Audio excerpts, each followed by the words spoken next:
2026 года. Переходим к следующему слайду. Здесь мы видим карту города Одесса. Это у нас социальное жилье, период исследования всего лишь 1 месяц. Будем сравнивать. Сравнивать, ну, видим, да, у нас что, слушайте, ну, с головы улетает. Март с этим самым, с февралем, извините, старенький стал уже, наверное. Так вот, что мы видим, что бросается в глаза? По классу социальное жилье наибольше всего подешевела недвижимость в Пересыпском районе минус 0,33%. Меньше всего подешевела недвижимость в Приморском районе минус 0,23%. А следующий слайд, друзья, здесь разберемся, что произошло с недвижимостью на протяжении, ну, уже 4 года война у нас идет, да, и там даже уже не 4 года, а 4 плюс 1 месяц. Напомню вам, что война началась в Украине 24 февраля 2022 года. И на этом графике рисунке, это по квартальное исследование, мы посмотрим, а что же все-таки произошло с классом социальное жилье на рынке жилой недвижимости города Одесса. Почему класс социальное жилье? Это самый большой класс рынка недвижимости, который эксплуатируется на территории Украины, включая город Одесса. И это самый большой класс рынка недвижимости, который, друзья, был построен, ну, наверное, вы не удивитесь, при Советском Союзе, вот как ни странно, да. Вот так, 30 лет независимости, а жилье, которое было при Советском Союзе, было построено гораздо больше, чем при современной независимой Украине. Ну да ладно, Бог, так сказать, с этим. Давайте смотреть, что с недвижимостью происходило. Март 2022 год, $804 за квадратный метр, и первый год показал нам снижение порядка 10%, первый год войны я имею в виду. То есть, причем не только город Одесса, практически ровненько все города и областные, и районные показывали вот динамику там чуть больше, чуть меньше. Второй год войны, друзья, что произошло? Произошло что-то удивительное. Экономика разрушалась, люди погибали, так сказать, ну, их убивали просто на фронте, все эти, так сказать, цифры скрывают. Но мы понимаем, да, с учетом того, что чем больше набирает людей, тем, наверное, чем меньше их остается на фронте.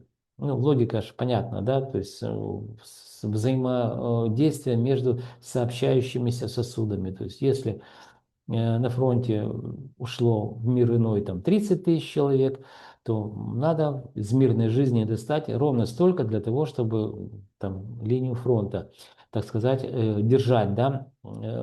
Ну, я не военный, так сказать, эксперт, но я говорю чисто из понимания логики происходящего. Так вот, второй год войны мы увидели, что недвижимость не только не снижалась в городе Одесса, но даже в каких-то кварталах мы видим, поднималась стоимость квадратного метра. С чем это связано, друзья? Ну, напомню вам, что весь 2023 год это год контрнаступления в Украине. И, конечно же, мы со всех утюгов слышали о том, что будем пить кофе на набережной Ялты, и война закончится очень быстро. Но, видите, не так получилось, как хотелось, да. Но весь этот статистический шум, внешние эти факторы, они, в общем-то, сделали свое или провели свое воздействие на неокрепшие умы людей, которые продавали свою недвижимость. Понятно, что продавать недвижимость во время войны себе дороже. Поэтому кто-то взял на паузу продажи, кто-то по рекомендации риэлторов даже повысил незначительно стоимость в ожидании окончания войны. Дальше, третий год войны, друзья, порядка 14% снижения стоимости квадратного метра мы наблюдали. Ну и четвертый год войны, друзья, о чудо, мы увидели рост стоимости на протяжении целого года или 12 месяцев. С чем это связано? Вот так и хочется сказать, а фиг его знает. С чем это связано? Экономика в руинах. Одессу бомбят, блин, 24/24, да, а стоимость начала расти. Вот подумайте сами, напишите мне, с чем это связано. Я, друзья, предполагаю, что все-таки в последнее время, ну, для меня это очевидные вещи, да, что люди являются стадными животными, то есть они, на них воздействуют средства массовой информации однозначно. Так вот, что произошло? Это внешние факторы, которые повлияли на динамику незначительно, но все-таки роста стоимости квадратного метра в городе Одесса. Это Дональд Федорович Трамп. Помните, такой политик, он еще есть, придя к власти или выиграв выборы, сказал, что за день закончу войну. Да? Но это сейчас в Иране он то же самое говорит. Потом он за месяц хотел закончить войну, потом он еще чего-то там говорил. Ну да бог с ним, что называется. Но это внешний фактор, он крупный геополитический игрок, который влияет ну вот на сегодняшний день. Кстати, мне очень много пишут, давайте вот рынок недвижимости и есть фондовый рынок. Так фондовые рынки– это спекулятивные рынки, и вот такие товарищи, как Дональд Федорович, там изжоги наведут это 100%. То есть спекулянты, они ориентируются на то, что происходит в целом в глобальном мире экономических процессов. А рынок недвижимости, он не совсем завязан с вот этими высказываниями того или иного человека, который обладает определенной властью, да, потому что он более инертен, он по-другому, он не спекулятивный, если мы говорим о вторичном рынке, а мы сейчас говорим о вторичном рынке.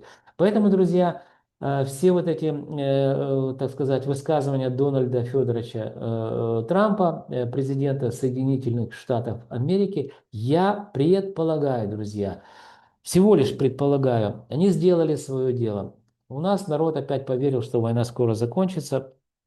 И, конечно же, по совету, наверное, риэлтора, может, сами решили, что надо поднимать стоимость квадратного метра, при этом при всем количество сделок не увеличивается, а уменьшается. Я вам подготовлю буквально в течение 2 недель результат прошедшего 2025 года о количестве сделок по Украине. Так вот, он уменьшается, а стоимость растет. Вот аналогия, посмотрите, 2022 год, 2023 год, видим относительно тут плато, даже небольшой рост.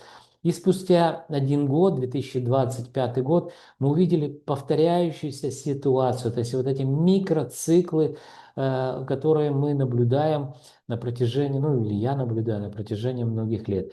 И, естественно, с февраля месяца, это всего лишь колебательные процессы, мы видим снижение стоимости квадратного метра. Ну, сколько ни фантазируй, да, рынок, или, как говорил уважаемый, помните, был такой, чуть не сказал, Остап Бендер, да, нет, это не Остап Бендер. Это у нас, так сказать, уважаемый также экономист, по-моему, 19 столетия, да? Ну, напишите, по-моему, 19 столетия. Это человек, который обосновал теорию о том, что рынок или рука рынка может, так сказать, формировать вот эти показатели стоимости в зависимости от предложений и спроса. Рука рынка, ну, это об Адаме Смите я говорю. Так вот, друзья, мы видим, что я так всего лишь предполагаю, что 2 месяца это как раз снижение стоимости квадратного метра в городе Одесса вызваны с тем, что ну, вот эти все внутренние показатели, которые связаны с всякой фигней, там президента выбрали, который что-то сказал, там еще чего-то. Они, в общем-то, регулируются именно вот этой всемогущей рукой рынка. Ну, я опять же по Адаму Смиту, да, иду. Надеюсь, это похоже на правду. Хорошо, друзья, давайте смотрим, что же произошло за 4 года войны. Вот здесь внизу таблица, мы видим, что недвижимость данного класса подешевела на 9%. Я округлил в большую сторону. Можете пересчитать, рэперные точки есть. Надеюсь, я ответил на ваши, так сказать, вопросы, что же произошло за период времени войны в Украине с недвижимостью в городе Одесса. Дальше, друзья, здесь мы поговорим о быстро очень.